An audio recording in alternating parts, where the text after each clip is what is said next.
தற்போது டிரம்பின் நடவடிக்கை ஒன்று ஒட்டுமொத்த உலகத்தின் கவனத்தையும் ஈர்த்துள்ளது.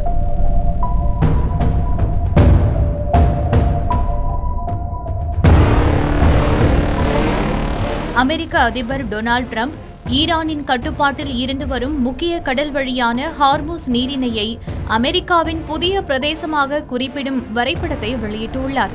மேலும் ஈரான் கடலில் வைத்திருந்த அனைத்து கன்னி வெடிகளும் அகற்றப்பட்டு விட்டதாகவும் அல்லது வெடிக்க செய்யப்பட்டு விட்டதாகவும் அவர் தெரிவித்துள்ளார்.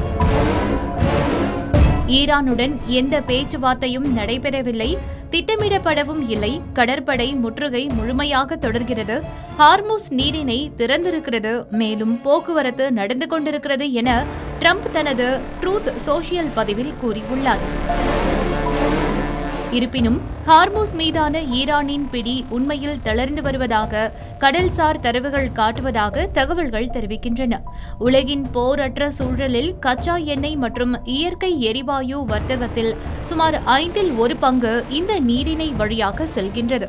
மெரைன் டிராபிக் தரவின்படி கடந்த வாரம் குறைந்தது 95 கப்பல்களும் அதற்கு முந்தைய வாரம் 118 கப்பல்களும் ஹார்முஸ் வழியாக சென்றுள்ளன. இவற்றில் சுமார் 80% ஐநா அங்கீகரித்த ஓமன் கடற்கரை வழித்தடத்தை பயன்படுத்தியுள்ளன. இந்த வழித்தடத்தை ஈரான் எதிர்த்து வருகின்றது. ஈரானின் தாக்குதல் அபாயம் இருந்த போதிலும் அமெரிக்க பாதுகாப்பை நம்பி பல கப்பல்கள் இந்த மாற்று வழியை தேர்வு செய்கின்றன. இதனால் ஈரான் தனது கட்டுப்பாட்டை ஓரளவு இழந்திருக்கலாம் என்று கெப்லர் ஆய்வாளர் ஹோமான் யூன் ஃபலாக்ஷாஹி தெரிவித்துள்ளார். மேலும் சவுதி அரேபியா, குவைத், ஐக்கிய அரபு அமீரகம் உள்ளிட்ட வளைகுடா நாடுகள் பெரிய எண்ணெய் கப்பல்களை பயன்படுத்தி எண்ணெயை வளைகுடா ஆபத்து பகுதிக்கு வெளியே கொண்டு செல்கின்றன.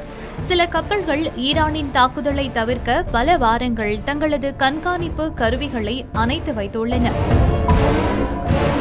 அமெரிக்க எரிசக்தி துறை செயலாளர் கிறிஸ் ரைட் கடந்த வாரத்தில் ஹார்முஸ் வழியாகவும் மாற்று வழிகளிலும் சேர்த்து தினசரி சுமார் 1.5 கோடி பீப்பாய் எண்ணெய் சென்றுள்ளது.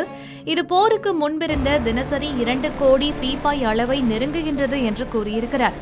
இவை ஈரான் உண்மையிலேயே ஹார்முஸ் மீதான கட்டுப்பாட்டை இழந்து வருகின்றதா என்ற சந்தேகத்தை வலுப்படுத்துவதாகவே இருக்கின்றது.